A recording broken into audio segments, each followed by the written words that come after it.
As women in business, we've come to believe or been told to tone ourselves down. You're too loud, too emotional, or simply too much. Becoming an entrepreneur, we assumed we would leave those truths behind and be ourselves, not realizing how firmly entrenched those false beliefs were. What if those too much parts weren't flaws at all? What if your emotions, your intuition, your rage, your softness weren't messy or inconvenient, but sacred clues to who you really are? As a woman in business, we deserve more. So today we're looking into the kind of mirror that doesn't distort or diminish, the one that reflects you fully. Welcome to the Sacred Mirror. Picture this. I'm at my altar, incense is burning, coffee is half drunk, candles flickering next to my laptop, part mystic, part rebel, fully done with business as usual. This is Awaken Your Biz Goddess, a podcast for wild-hearted women who never fit the mold and aren't about to start now. I'm Audrey Acton, intuitive biz coach, sacred space holder, and your guide on the pathless path. Come as you are, leave lit up. Let us begin. We're surrounded by mirrors every day. That bathroom mirror we avoid, who wants to look too close, right? The curated and the best life lens of that stupid social media, other people's expectations, of course, and even the many personas we try on like well-worn outfits, mom, boss, partner, coach, leader, blah, blah, blah, blah, blah. Let me tell you, there was a time I didn't even want to look in the mirror. And not because of how I looked, but because of how I felt. I was exhausted, running a business, trying to keep up with everyone else's strategies and still wondering why I didn't feel like me. I thought something was wrong. But the truth, I was looking into the wrong mirrors because most of those mirrors, they don't show us the truth. They reflect who we're performing to be.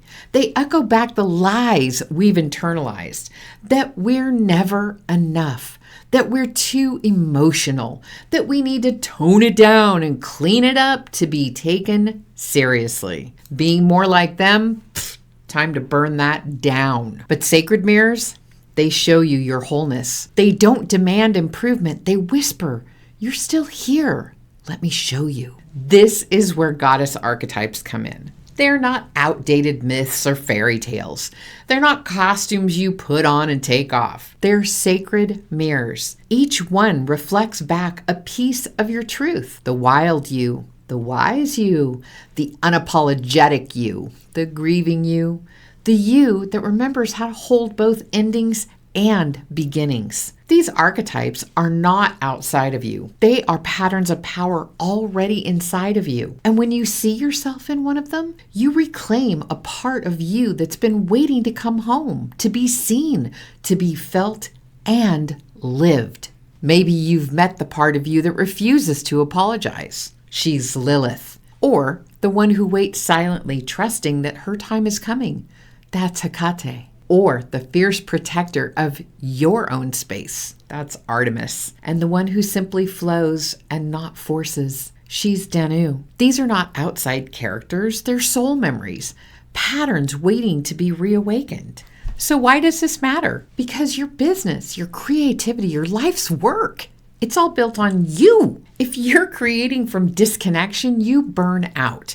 If you're leading from behind a mask, you lose your clarity. And when the mask slips eventually, and it will, it's not just your audience, your customers, or your clients that don't recognize you. It's you. I remember launching my first offer and wondering why it didn't feel right. Even though it was well designed, I'd done the beta test, I'd done everything, and I'd followed every rule. But I was disconnected. I was creating from a template, not from my own truth. And once I started working with archetypes, understanding who was present in me, I finally created something that felt alive, something that resonated because it resonated with me. When you know which archetype is moving through you, you stop forcing, you start flowing, you work with your rhythm, not against it. You take a step into a new world inside of yourself. You become clear and potent and magnetic. You create from truth, not performance. And maybe for the first time, you feel like you. So let me say this clearly. You're not chaotic. You are complex. You're not inconsistent. You're cyclical. You're not too much. You're multifaceted. You're multifocus. And that's not a problem to fix. It is a truth to honor. And goddess archetypes, they're not here to define you.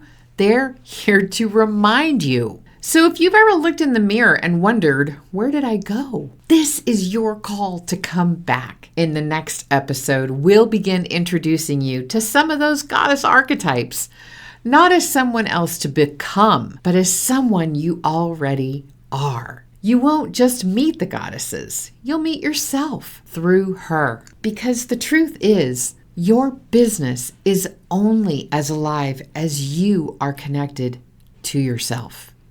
Here is your spellette for today's episode. Every version of me belongs. I am whole in all my phases. This spellette can be used as a ritual, a mantra, an affirmation, or a spell of your own making.